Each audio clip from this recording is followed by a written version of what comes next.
Bonjour Andy, je te laisse te présenter.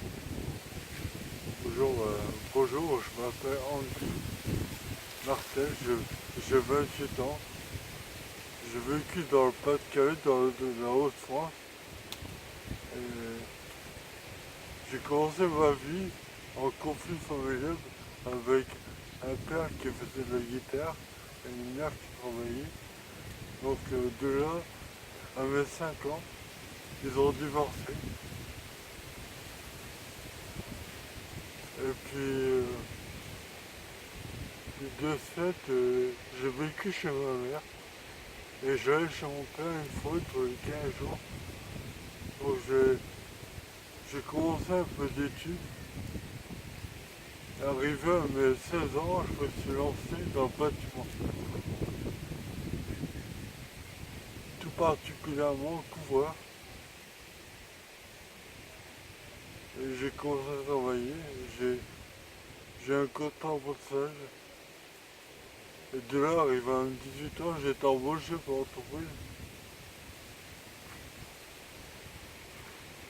J'ai lancé dans ce domaine, je me suis lancé. J'ai travaillé, puis T'étais à ton compte ou voilà. t'étais à ton compte ou employé? Maintenant, j'étais en faillite. Salarié. Ah, ça. Vas-y, excuse-moi. J'étais passionné par la boxe, mon sport de combat. Donc, depuis tout petit, je faisais la boxe anglaise. Arrivé à mes 18 ans, à mes 16 ans, j'ai fait de la boxe thaïlandaise qui était un peu plus violent. Et ensuite, je suis parti en Thaïlande pour vivre dans la passion. Et j'y suis allé durant 6 mois. Et en revenant, j'ai continué à travailler. Donc, j'ai passé avec mon permis de conduire à mes 18 ans. Je me suis acheté une grosse voiture, trop grosse,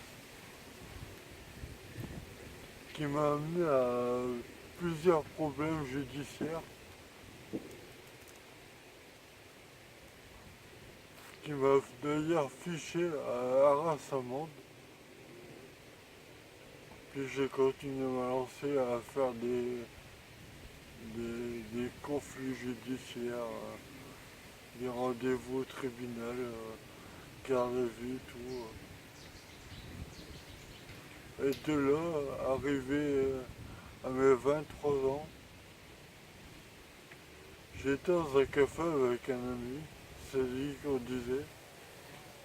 J'avais fêté mon anniversaire prématurément le 17 février 2013.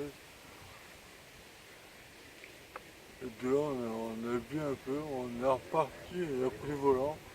Il faisait un peu de brouillard sur la route, il roulait assez vite. Et là, il a, il a perdu du contrôle du véhicule et s'est pris à la chaîne. Donc j'étais plongé en coma durant 3 mois. Et durant ce coma, j'ai vécu une vie, une mort, car je suis sorti de mon corps. Et j'ai vu plusieurs instincts. Donc mes grands-parents, ma famille qui était décédée. D'ailleurs, j'ai pu savoir quelle était la raison au décès sans savoir personnellement. Ouais, ça personne ne te l'a dit. Et donc t'as échangé avec eux, t'as parlé Ouais, avec j'ai eux. échangé avec les morts. Vas-y, je te laisse continuer. Et Dieu, au bout de 4 mois, je me suis réveillé. Je me suis réveillé et j'ai intégré un hôpital qui était juste en gros à l'île. Et juste à côté, il y avait Zinguedo.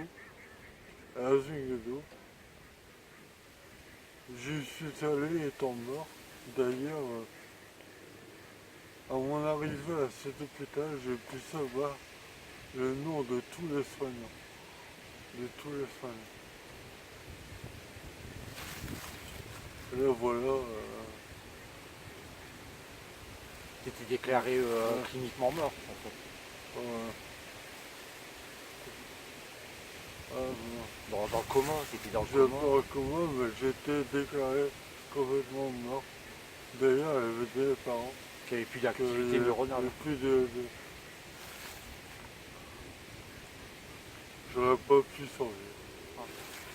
Et tu te souviens bien de ce qu'on t'a dit quand tu étais hors de ton corps Ouais, je me souviens. Ouais. Et il y a des choses que tu peux partager avec nous si on t'a donné, tu vois quoi, des renseignements peut-être sur plus tard ou tu vois des choses qui sont pas trop personnelles que tu peux partager si tu veux. Hein. Tu peux nous expliquer un petit peu, c'est juste pour qu'on sache un peu, tu vois. Voilà, de l'autre côté, comment c'est et puis voilà comment ça s'est passé. Je me dis que bah, quand t'es mort, tu peux vivre, mais t'as du contact qu'avec la mort. Qu'avec la mort.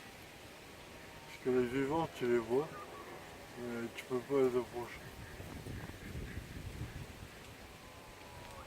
Puis je lui disais que bah, je savais le nom de tous les soignants de l'hôpital. D'ailleurs, j'ai pu les appeler sans le connaître. Et là, après ma survie, j'en suis là. J'ai beaucoup de projets. J'ai le projet de reconduire, racheter une maison et pouvoir accepter ma renaissance. Ouais, d'ailleurs, tu vas à l'auto-école Ouais, je vais à pour l'auto-école prendre pour des reprendre leçons. des leçons de conduite. J'ai rencontré une fille qui s'appelle Osée, qui est magnifique, qui partage ma vie et c'est vrai que depuis ce temps-là, bah, tout a changé. Tout a changé. Ton état d'esprit il est Je me complètement dis qu'il y différent. a la naissance, la vie, la mort et la renaissance. Puis voilà. Et tu te sentais bien quand tu étais hors de ton corps? Tu te sentais comment? Oh, tout à fait normal. Normal ou mieux, sans douleur, sans... Tu te sentais apaisé? Tu te sentais comment quand tu étais hors de ton corps? Tu vois, comme quand tu es incarné dans ton corps, là, comme là, bah, des fois tu as des douleurs, où tu te sens pas bien, ou tu as des moments où c'est pas Ouais. trop ça, quoi. Même avant l'accident, c'était comme ça aussi. Mais là, quand tu étais hors de ton corps, ton état d'esprit était comment? Ton ressenti, quoi, en fait, tu te sentais léger, tu te sentais comment? J'arrivais plus à penser. J'arrivais pas à penser. Et tu te sentais bien, tu avais envie de rester Ouais, ou tu très avais bien. envie de revenir? Apparemment rester parce que rester ça voulu dire que j'avais plus de contact avec personne. Oui, donc il y avait quelque chose qui te maintenait encore dans le monde des vivants. Ouais. Pour moi, bah, j'étais totalement normal, quoi. D'ailleurs, je marchais normalement. J'étais à un endroit où j'habitais avant. J'étais pas du tout là. Ah oui, donc J'étais. quand tu es sorti, tu n'es pas resté sur place, tu as bougé, tu as été Ouais, voir j'ai ailleurs. bougé. Et... Ah, c'est incroyable. Hein. Ah, donc, c'est pour ça que maintenant, je te dis que bah, il y a la naissance, il y a la vie, il y a la mort, il peut y avoir la renaissance, la survie et la vie. Et toute cette expérience-là qui t'est arrivée, quoi, en fait, toi, tu le ressens comment par rapport à toi? Est-ce que ça t'a apporté quelque chose? Est-ce que, parce que c'est un drame, en même temps, voilà, c'est pas que du bon, parce que tu regardes quand même des séquelles, hein, un handicap. Et tout Ouais, ça, tu le ouais. vis comment, toi, personnellement, tu vois, dans ta vie, tu te sens épanoui, est-ce que pour toi, tu vois, ça devait arriver? Est-ce que, voilà, est-ce qu'il y a un regret? Est-ce que... Ah, à l'heure d'aujourd'hui, je me dis que bah, le fait d'avoir rencontré une fille qui, elle est fortement handicapée, je me dis que c'était l'instinct, le destin. le destin parce que avant, je marchais, je travaillais, je conduisais. J'avais tout pour être heureux, mais je veux rien dans la tête. Tandis que là, je conduis plus. Je marche plus comme avant, je peux plus travailler, mais j'ai tout dans la tête. J'ai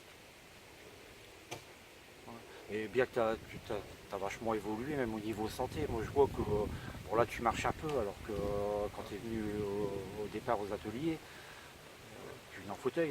tout. Ouais, j'ai été Ah. en fauteuil. Donc, tu as quand même une volonté de te Ouais, battre, hein, de t'accrocher et puis d'avancer. Tu as quand même des projets, tu as un tas de choses en tête. Tu te limites pas, même si tu sais que tu as un handicap, ça ne te limite pas dans le sens où tu te fixes des objectifs et des projets. Là, avec ta copine, vous avez un projet que tu m'avais parlé ouais, projet de maison, commun. tout. C'est bien ça. C'est bien. Pour ça, je me dis que t'as beau être déclaré mort, tant que t'es pas enterré, t'es pas véritablement mort. C'est bien dit. Je crois qu'il y a de la vie, il y a de l'espoir, comme on dit. La mort, c'est partie de la vie, mais la vie, c'est partie de la vie aussi. C'est tout. Ouais, c'est- Ou tu as autre chose peut-être à nous expliquer, je sais pas, tes passions. Non, je me dis que voilà, maintenant, aujourd'hui,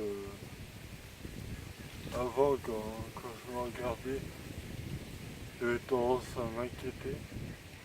Et depuis que j'ai rencontré la femme de ma vie, bah,